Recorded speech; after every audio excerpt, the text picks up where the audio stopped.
كل بواسطي ولو في المنام أموت وأحيا على حبكم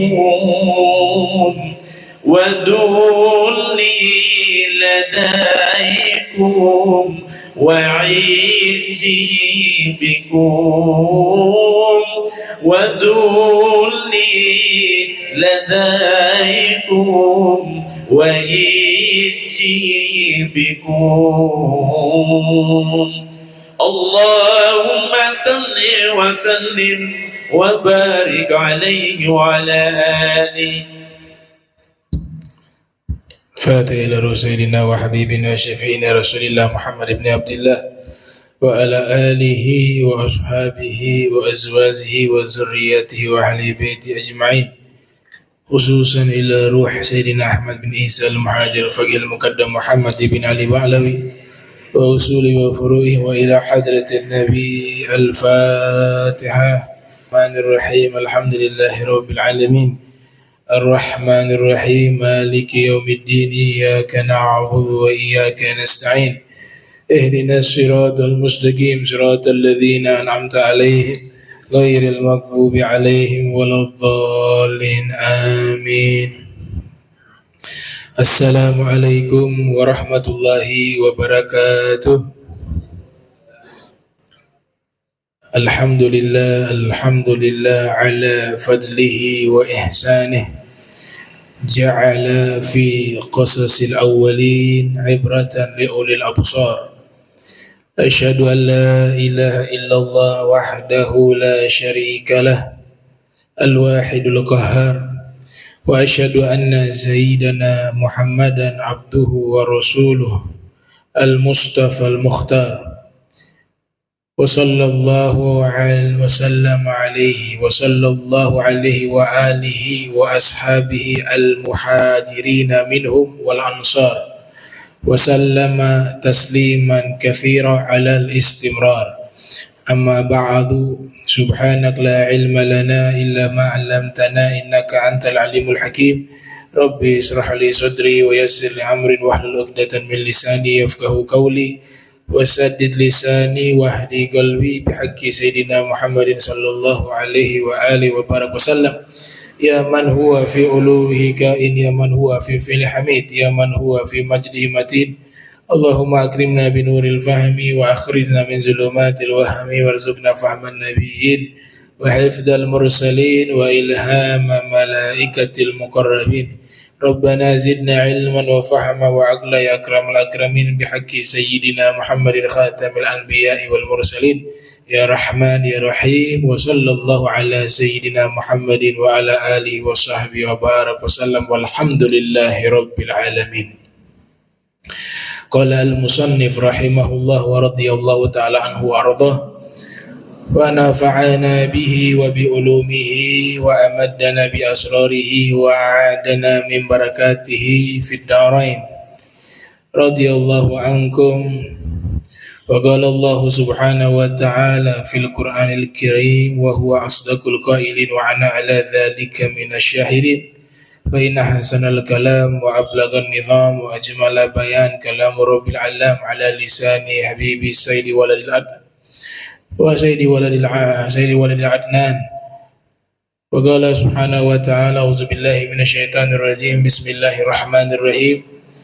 قال موسى لقومه استعينوا بالله واصبروا إن الأرض لله يورثها من يشاء من عباده والعاقبة للمتقين. Sadaqallahul azim wa sadaqa rasul karim. Nabi Musa ketika sudah mendapatkan kabar bahwa beliau dan kaumnya mau dibunuh oleh Fir'aun dengan pasukan-pasukannya, maka Nabi Musa mengatakan kepada kaumnya, ista'inu billah wasbiru, minta tolonglah kalian kepada Allah. Wasbiru, dan bersabarlah. Ini pendidikan tauhid atau akidah atau keimanan, bahwa hakikatnya ketika kita mengalami satu ketakutan, kita mengalami masalah, problem di dalam masalah kehidupan kita, baik dari masalah ekonomi, masalah keluarga, dan semuanya, solusinya hanya satu: ista'inu billah. Minta tolong kepada Allah, itu yang pertama. Karena solusi dan kekuasaan mutlak itu hanya ada di kekuasaan Allah. Makhluk itu hanya perantara. Kita sholat 5 waktu diperintahkan membaca suratul Fatihah. Bahkan di sholat sunnah juga, fardan kanat au nafla. Apa yang kita baca di surat Fatihah? Iyyaka na'budu wa iyyaka nasta'in. Kepadamulah kami beribadah, dan kepadamulah kami meminta pertolongan. Jadi minta tolong yang pertama itu kepada Allah. Jangan Allah dinafikan. Walaupun kepada makhluk itu sebab kita sakit, pasti yang terlintas di benak kita kalau sudah coba pengobatan di rumah tidak sembuh-sembuh, ke dokter. Pernyataan dan keyakinan ke dokter itu tidak dilarang, bukan sesuatu yang disebut kesyirikan. Kita tahu dokter itu perantara, tapi kadang-kadang manusia sering lupa. Ketika keyakinannya dia serahkan kesembuhannya sepenuhnya kepada dokter, tanpa meyakini, tanpa melibatkan keyakinannya kepada Allah, nah ini yang bermasalah. Jadi bagaimana caranya? Caranya minta dulu kepada Allah. Ya Allah, tolong berikan kesembuhan atas penyakit saya, lewat perantara dokter tersebut. Begitu caranya. Dan ini Nabi ajarkan. Ada seorang dokter tabib di zaman Nabi. Dia datang menemui Nabi, kemudian dapat informasi Rasulullah itu ada kena penyakit. Padahal tidak kena penyakit. Minta, ya Rasulullah, tolong di bagian punggungmu saya dapat kabar ada penyakit. Ya Nabi mengiyakan. Kemudian dibuka punggungnya Nabi. Dia mengatakan, nah ini penyakit ini. Ada khataman nubuwah, tanda kenabian di punggungnya Nabi. Dipikir penyakit itu tanda kenabian. Riwayat seperti telur burung dara. Ada yang mengatakan seperti logam, uang dirham. Ada juga yang mengatakan seperti lingkaran cahaya. Ada juga yang meriwayatkan tonjolan daging. Itu tanda kenabian Nabi.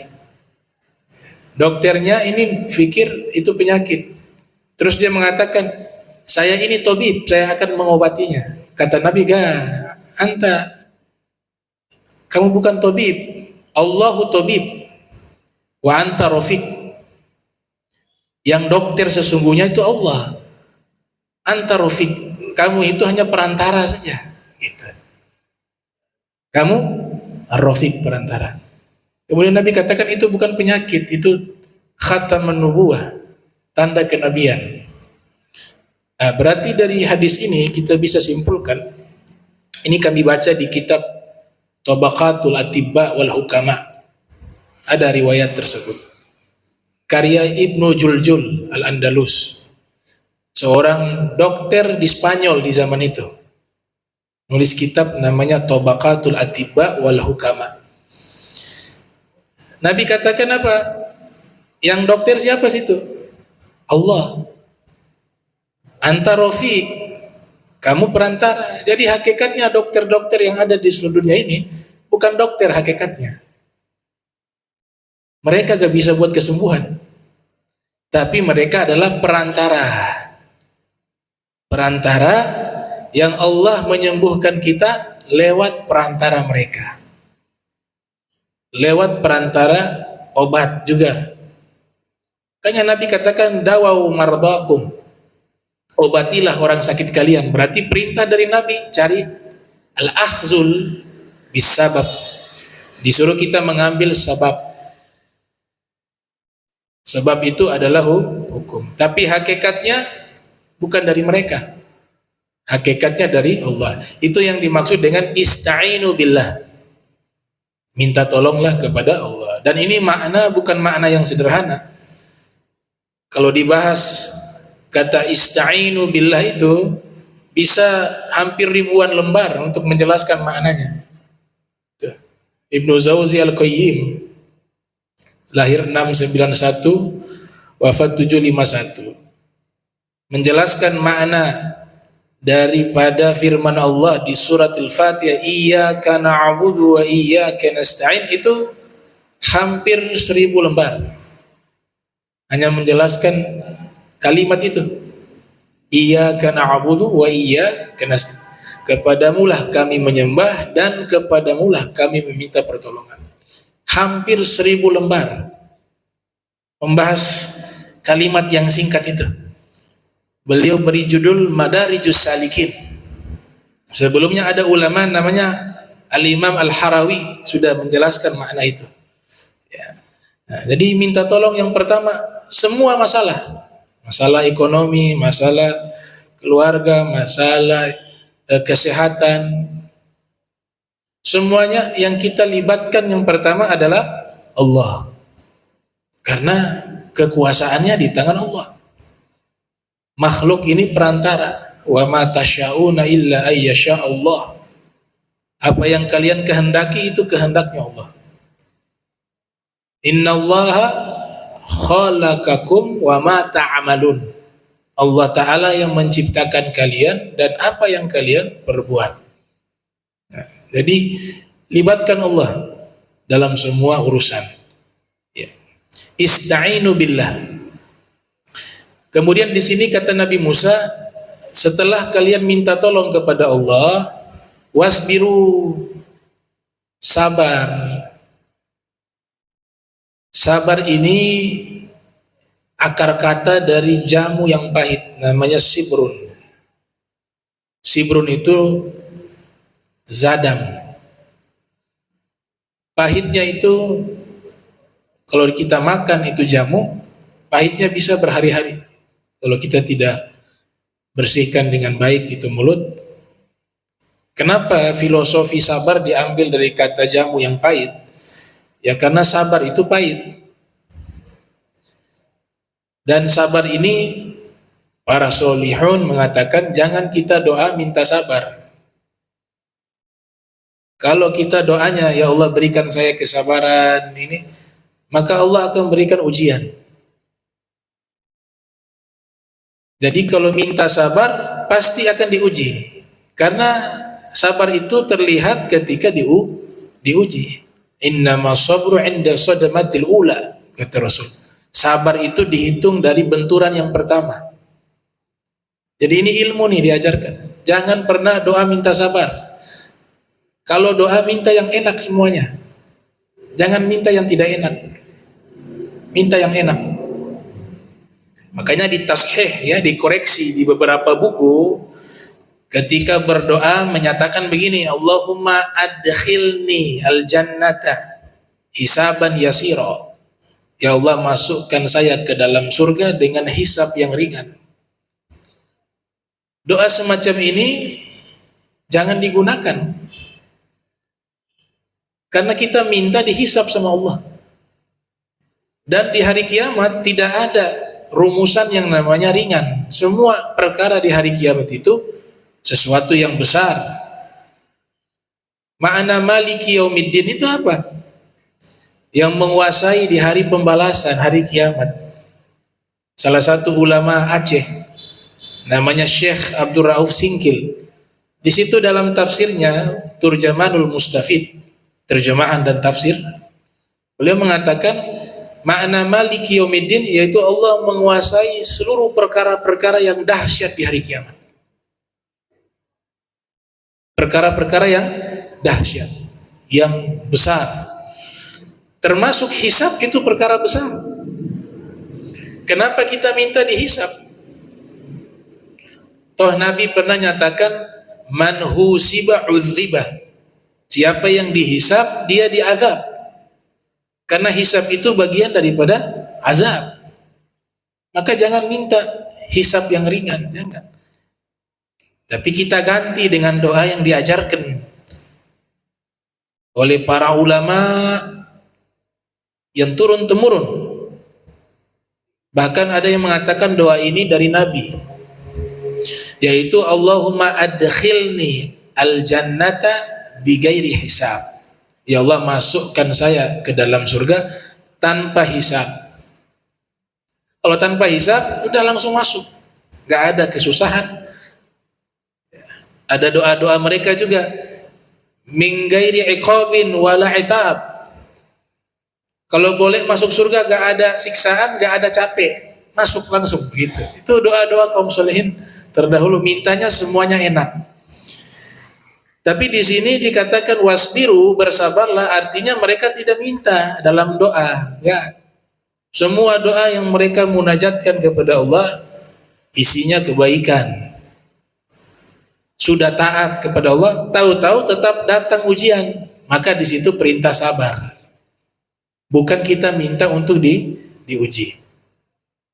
Tapi memang kehidupan di dunia pasti kita mengalami yang namanya ujian. Ya, alladzi khalaqal mauta wal hayata liyabluwakum ayyukum ahsanu amala. Dia Allah yang menciptakan kematian dan kehidupan untuk dia uji kalian, siapa di antara kalian yang amalnya paling baik. Berarti memang hidup itu adalah ujian. Salah satu resep yang diajarkan oleh Rasul yaitu lewat doa. Dapat ujian, doa, ya Allah tolong ujian ini diangkat. Begitu. Kadang-kadang lewat ujian Allah ingin mengambil perhatian hambanya. Ada orang hidupnya enak, dia lupa sama Allah. Karena Allah sayang sama dia, dikasih masalah, biasanya balik lagi. Makanya ada satu riwayat dinyatakan idza ahabballahu 'abdan ibtalah hatta yasma' du'aahu wa fir riwayat tadarru'ahu. Apabila Allah mencintai seorang hamba, Allah uji dia. Allah uji dia dengan berbagai macam masalah agar nanti Allah bisa mendengar permohonannya kepadanya. Karena Allah senang dengan suara permohonan hamba tersebut. Kalau ilmunya Nabi Ibrahim tidak pakai minta. Itu imannya Nabi Ibrahim. Kalau doa itu harus pakai permintaan, harus dilafadzkan. Kalau Nabi Ibrahim waktu diceritakan dilempar dengan manjanik di atas udara mau masuk ke api, Jibril datang menawarkan bantuan, pertolongan. Alaka haja, apa kau punya hajat, punya permintaan? Kata Nabi Ibrahim, fa amma ilaika fala, wa amma ilaika fala. Kalau kepadamu saya tidak butuh. Terus butuhnya kepada siapa? Kepada Allah. Is'al rabbak. Kata Jibril, kalau begitu minta kepada Allah agar Allah selamatkan dirimu. Nabi Ibrahim menjawab, ilmuhu bihali yugnihi an su'ali. Ilmunya Allah terhadap keadaanku sudah cukup dari permohonanku. Maksudnya apa? Ya Allah sudah tahu saya punya keadaan seperti ini. Innallaha ahata bikulli syai'in ilma. Ilmunya Allah mencakup segala sesuatu. Ini keimanannya Nabi Ibrahim. Kita gak boleh praktek yang kayak begini. Jangan nanti seumur hidup gak pernah doa. Kenapa? Allah sudah tahu. Gak perlu doa.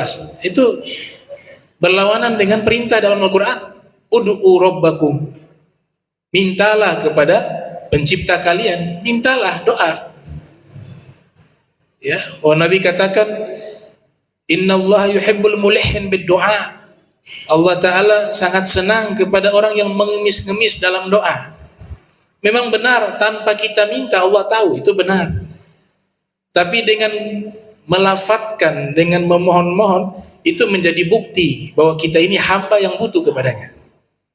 Bagaimana sih pengemis? Kita ini kan pengemis. Pengemis di hadapan siapa? Di hadapan Allah. Peminta-minta. Mana ada orang meminta sesuatu diam.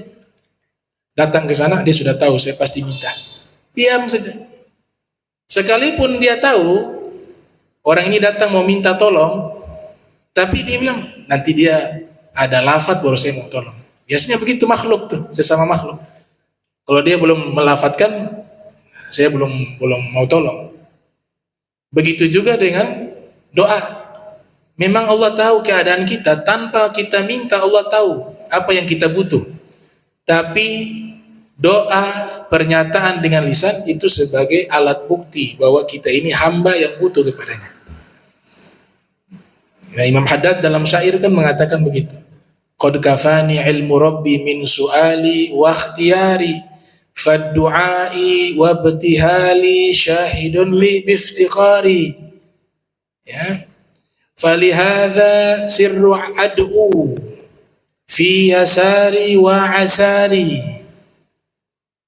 Ana abdun sara fakhri domna fakri wattirari qad kafani ilmu rabbi min su'ali wa ikhtiyari. Qad kafani, cukup bagiku, ilmu rabbi min su'ali wa ikhtiyari, cukup bagiku ilmunya Allah terhadap keadaanku, dari permohonan dan permintaanku. Cukup. Artinya tanpa minta Allah sudah tahu. Allah tahu keadaan kita seperti apa. Tapi beliau lanjutkan itu. Fad-du'ai wa ibtihali syahidun li biftiqari. Namun doa saya dan permohonan saya kepada Allah itu sebagai alat bukti bahwa saya butuh kepadanya. Berarti harus apa? Harus dilafatkan. Harus dimunajatkan. Ya. Falihada sirru ad'u. Inilah rahasia kenapa aku selalu berdoa kepadanya. Fi yasari wa asari, di saat senang ataupun di saat susah. Artinya doa itu jangan hanya di saat senang, di saat susah doa. Di saat senang juga doa, minta kepada Allah. Ana abdun sara fakhri. Karena saya adalah hamba yang mengemis kepadanya. Makin meminta, makin mengemis kepada Allah, makin mulia di sisi Allah. Ini sifat yang berbeda dengan makhluk. Kalau makhluk makin banyak kita minta, dia makin sebal sama kita, bosan, tidak suka. Sekali minta dikasih, 2 kali dikasih, 3 kali dikasih, 4 kali, 5 kali, itu pasti dia gak suka. Dia lagi nih. Berbeda dengan sifat sang Khalik, makin banyak minta, makin dicintai oleh Allah. Bahkan yang tidak pernah minta kepada Allah, Allah benci kepadanya. Dikatakan sebagai orang sombong. Man lam yas'alillah yaghdab alaih. Siapa yang tidak pernah meminta kepada Allah, Allah murka kepadanya. Ya, jadi memang Allah tahu keadaan kita, tapi dengan menterjemahkan lewat doa dan permohonan, itu alat bukti bahwa kita biftiqari, kita ini fakir, butuh kepada Allah. Jadi gak ada yang kuat yang namanya manusia, gak ada yang hebat hakikatnya ya. Hakikatnya manusia dan seluruh makhluk tidak ada yang kuat, tidak ada yang hebat. Kalaupun ada manusia yang hebat, biiznillah, atas izinnya Allah Subhanahu wa taala. Nah, ini makna wasbiru, bersabarlah.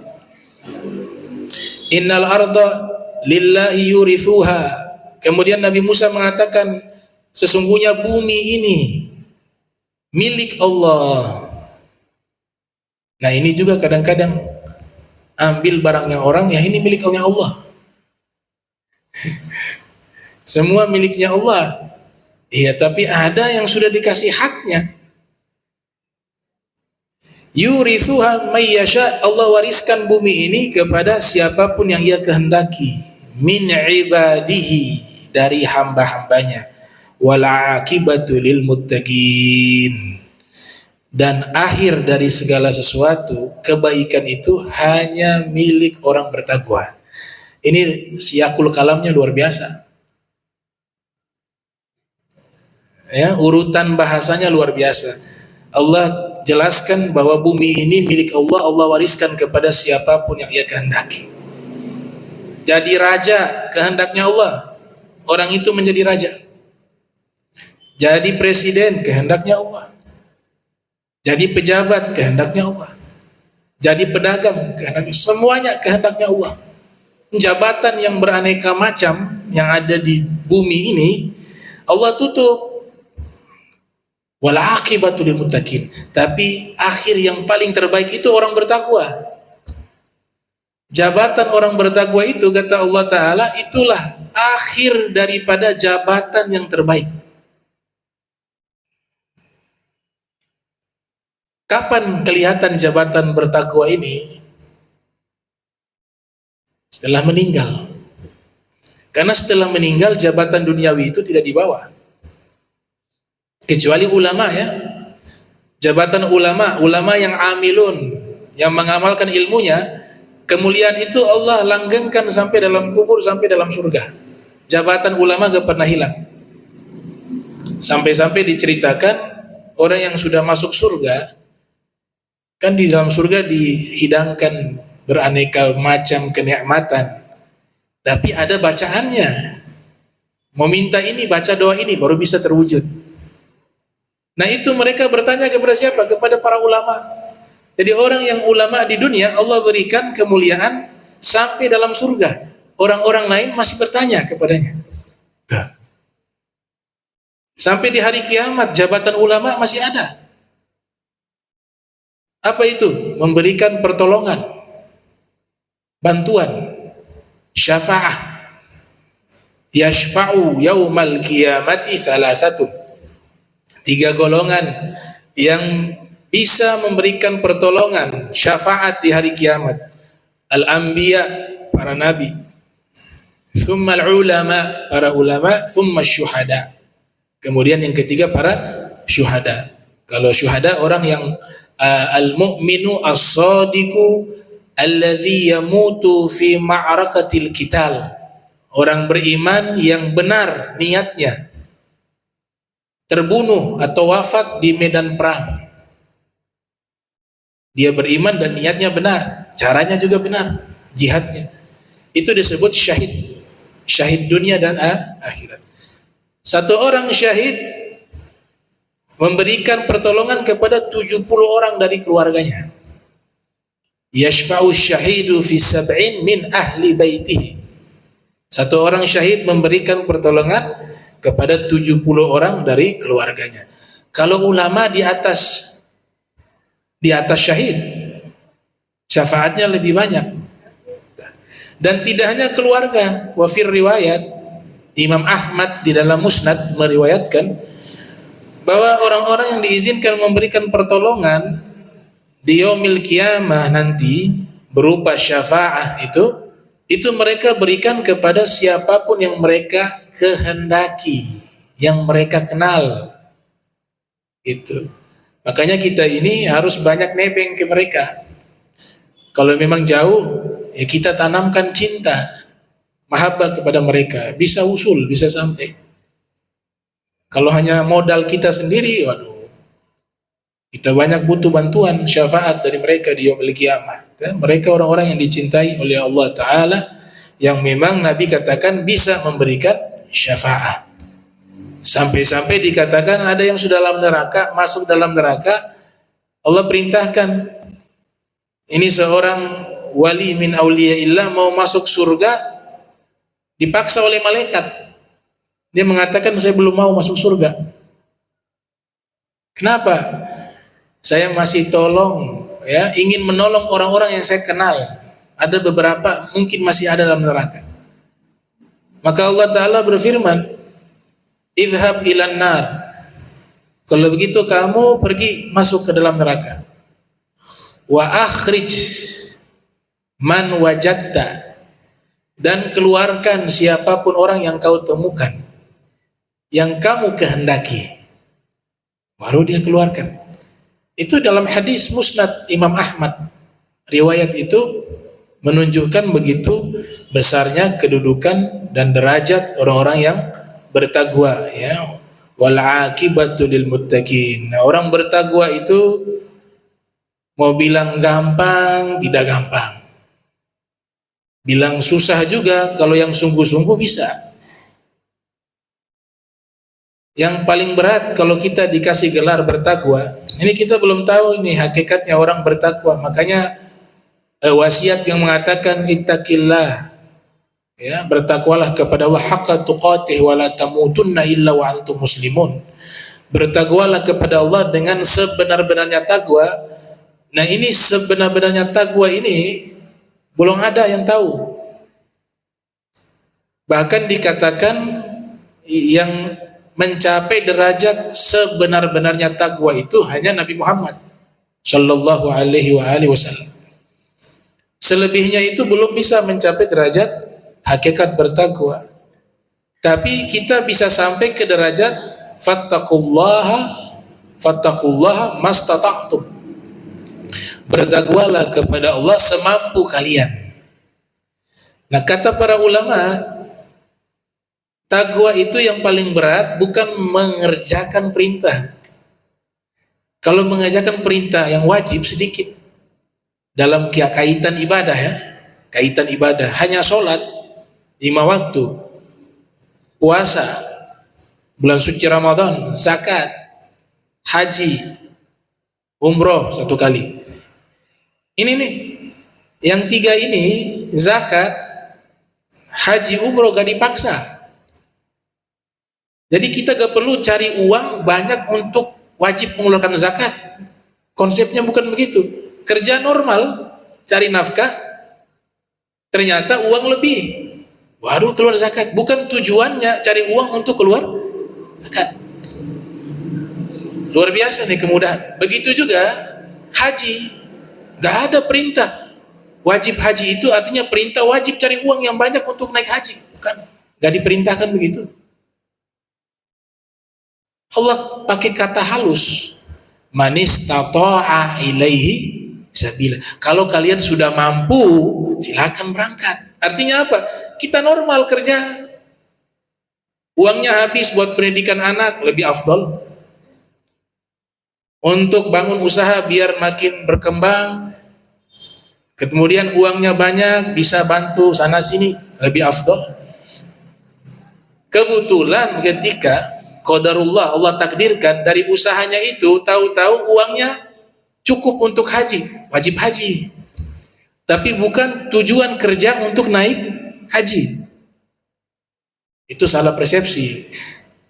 Yang terjadi adalah kalau kita mengatakan bahwa haji itu wajib, harus ketika mampu, dipahami mampu itu harus usaha. Uang nabung padahal kebutuhan kurang sana sini. Hutang sana sini. Ada hal-hal yang lainnya yang sifatnya urgen, semuanya ditabung ke situ. Berarti belum mampu kalau di sini masih kurang. Bukan begitu yang diperintahkan oleh Allah Ta'ala. Dia cari uang ketika takdir Allah, uangnya banyak, hidupnya, keluarganya mampu. Makanya ada syarat, zahaban wa iyaban. Dia pergi dan pulang keluarganya di saat itu tercukupi semuanya. Jadi tidak diwajibkan mencari uang untuk ibadah haji, ya? Tidak diwajibkan. Kebetulan Allah takdirkan dia mampu dengan hartanya, maka wajib haji. Bukan tujuan cari uang untuk naik haji. Beda tuh. Makanya pakai manis tata'a ilaihi sabila. Ini agama yang rahmatan lil alamin. Tidak menyusahkan pemeluknya. Itu. Tapi niat hajinya tetap harus ada. Niat hajinya. Ada diriwayatkan di hari kiamat ada Allah panggil fulan bin fulan maju. Kemudian diberikan buku amal. Diperintahkan dia baca buku amalnya. Dia baca amal pahala ini. Tahu-tahu ada amal pahala haji. Dia bilang, ya Rob, ini catatan salah nih. Masa Allah salah catatan. Ini hamba ini bisa saja ya. Itu riwayat tuh. Dalam kitab Jawahir Lu'lu'iyah, ya Allah ini salah tulis kayak nih. Ini ada pahala haji. Seingat saya waktu hidup di dunia belum pernah melaksanakan ibadah haji. Saya orang susah. Ini salah nih kayaknya nih, malaikat salah tulis atau gimana ini. Kata Allah Ta'ala apa? Tidak salah. Itu dicatat karena dulu kau pernah niat melaksanakan ibadah haji, tapi saya belum izinkan kau berhaji. Jadi niatnya itu hanya masuk ke buku amal. Gitu. Ya ini. Wal aqibatu lil muttaqin. Jadi orang bertakwa itu kewajiban itu tidak terlalu susah. Yang susah itu meninggalkan sesuatu yang dilarang oleh Allah. Itu banyak.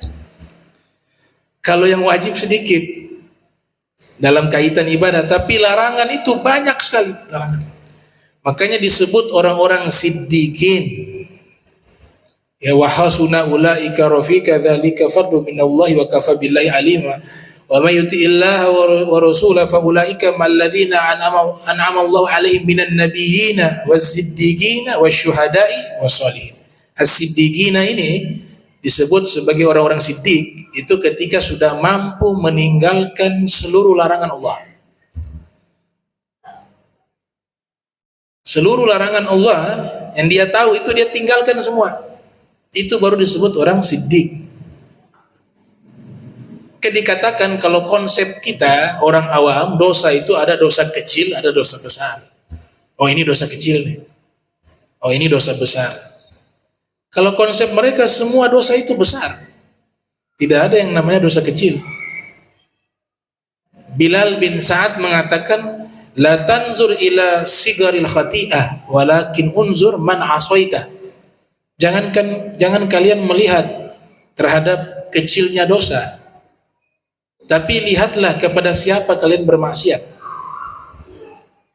Kita bermaksiat kepada yang maha besar. Maka konsep dosa kecil gak ada bagi mereka. Itu dalam syair dikatakan, khallidz dzunuba saghiraha wa kabiraha fahuwa tukha wasna kamashin fawqa ardi syauki yahdharu ma yara wa la tahkiranna saghiratan innal jibala minal hasa. Tinggalkan seluruh dosa yang kecil ataupun yang besar. Itulah takwa. Jadikan dirimu seperti orang yang berjalan di atas tanah yang berduri. Kau akan waspada, berhati-hati melihat duri-duri tersebut. Jangan pernah meremehkan dosa yang kecil, karena sesungguhnya gunung yang besar dia terdiri dari batu-batu yang kecil. Nah, ini konsep para aulia wa sholihun, ya, mereka menganggap dosa itu semuanya besar, gak ada yang kecil. Kalau kita orang awam masih pilih-pilih, ini dosa kecil, ini dosa besar. Kadang-kadang yang dosa dibilang pahala lagi, nauzubillah min dzalik. Yang dosa dibilang tidak berdosa, lebih berbahaya lagi itu. Ya, nah ini firman wal aqibatu lil muttaqin, ya, dan akibat paling akhir kebaikan itu hanya untuk orang-orang yang bertakwa kepada Allah Ta'ala. Al-Imam Ghazali menyimpulkan takwa itu 3. Yang pertama adalah khauf wal haibah, rasa takut kepada Allah. Yang kedua, at-ta'ah wal ibadah, ketaatan dan ibadah. Yang ketiga, tanzihul qalbi minadz dzunub, mensucikan hati dari dosa. Jadi istighfar itu dia dua arah. Dosa yang kita perbuat dengan perbuatan fisik dan dosa yang tersembunyi dalam hati. Itu juga diistighfarkan dua-duanya. Istighfar secara zahir maupun batin. Nah, insyaallah kita lanjutkan di pertemuan berikut pembahasan tentang Nabi Musa alaihissalam. Allahumma jam'ana hadza jam'an marhuma wa tafarraqna min ba'di tafarruqan ma'zuma wa la taj'al minna wa la minna syakilan mahruma. Subhanaka bihamdika asyhadu an la ilaha illa anta astaghfiruka wa atubu ilaik. Wa sallallahu alaihi Muhammadin wa ala alihi wa sahbihi wa barik wasallam. Wa lafu minkum. Wassalamu alaikum warahmatullahi wabarakatuh.